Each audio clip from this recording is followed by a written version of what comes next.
तो एक होके लड़ सकते हो, अलग अलग होके आप नहीं लड़ सकते। और उनकी इस जन्मदिन पे मैं इतना ही कहूंगा कि जो उन्होंने आदर्श, जो लड़ाई का बिगुल बजाया था, मैं आज 77 साल का हूं, मेरा राजनीति से नहीं, लेकिन एक बात आपके बीच में कह के जा रहा हूं कि जब तक जीवित रहूंगा किसान की और कमेरे वर्ग की लड़ाई लड़ता रहूंगा। किसानों के हकों की लड़ाई लड़ने की तरकीब और किसानों में आत्मविश्वास पैदा करने वाले भारत की राजनीति में स्वर्गीय आदरणीय देवीलाल जी की 110 साल की ये जयंती और मैं इसमें उपस्थित मंचासीन देश के बहुत ही वरिष्ठ सोच के धनी और नेता और यहां उपस्थित भाइयों, नौजवान साथियों और हमारी मातृशक्ति, मैं अपना एक कर्तव्य और एक निष्ठा जो देश की राजनीति में जिसकी जरूरत है, हम पार्टियों में बंध के अपने महान नेताओं के लिए अलग अलग जगह जाएं, इस बात का मैं कहीं जाए कोई नहीं जाए, कोई किसी नेता के लिए जाए, कोई किसी के लिए नहीं जाए, इन चीजों से ऊपर उठ के अगर देश की राजनीति चलानी है, हरियाणा के अंदर एक नया दौर कायम करना है, तो देवीलाल जी जैसे महापुरुषों के लिए किसी पार्टी का बंधन नहीं होना चाहिए, किसी इंसान का बंधन नहीं होना चाहिए। सबको मिलके अपने श्रद्धा सुमन उनको अर्पित करने चाहिए। मैंने जैसे कहा कि लड़ाई तो बहुत किस्म की होती है, कोई लोग यूनियन बनाते हैं, कोई एसोसिएशन बनाते हैं और अपने अपने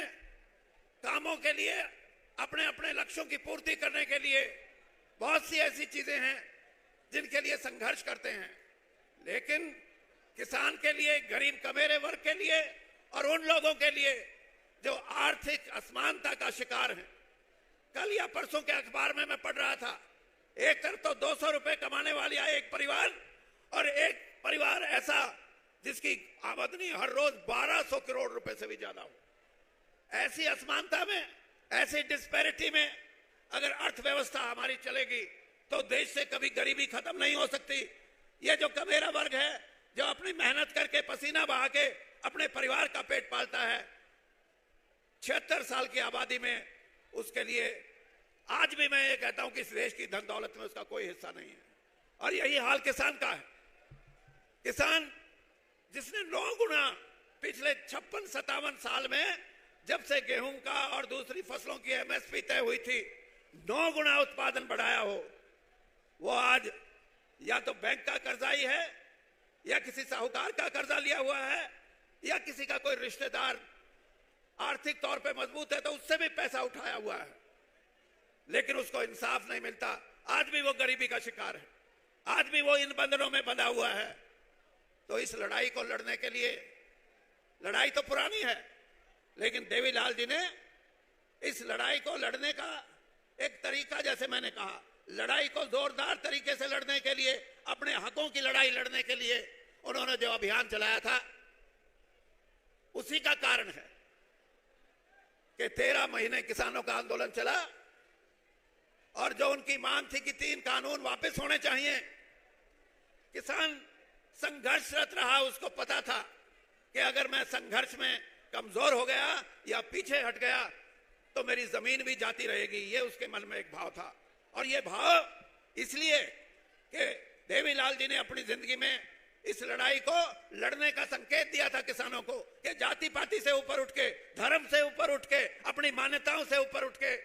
अपनी लड़ाई को लड़ना सीखो। लेकिन आज भी लड़ाई पूरी नहीं है, इसलिए मैं जहां अपने श्रद्धा सुमन अर्पित करता हूं, वहां मैं ये भी कहता हूं